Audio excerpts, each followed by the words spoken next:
After you have understood what needs to be built, the time comes to actually build it. This doesn't mean that we can just rush into coding.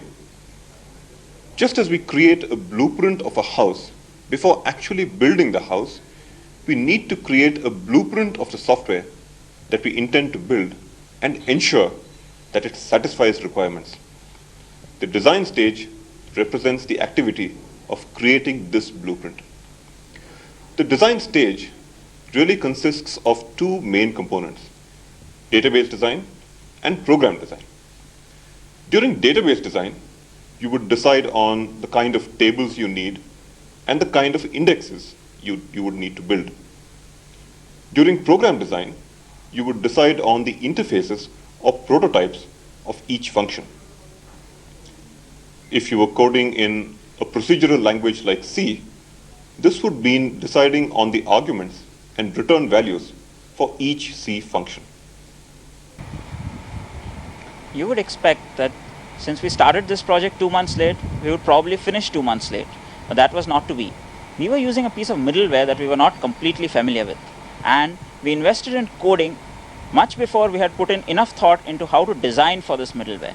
We should really have put in more thought into this, with the end result that we did deliver, but 6 months beyond the deadline. We were spectators to an elaborate requirement specification exercise conducted for a customer by Andersen Consulting. The system was a consumer direct marketing system and the database was to be on Oracle. We stepped in at the beginning of the design phase. Though Andersen took somewhat more time than what was budgeted, so we were squeezed. The design phase had to be compressed. We did a pretty systematic job and produced a highly normalized database using Andersen specifications. When we installed the system, we were embarrassed by a function called liquidation, which seemed to be working fine but took more time than what was expected. With 16 copies of the program running simultaneously, the function took 4 days to complete. Though the program ran once a month, the accountants were not amused. Was in the volume of data.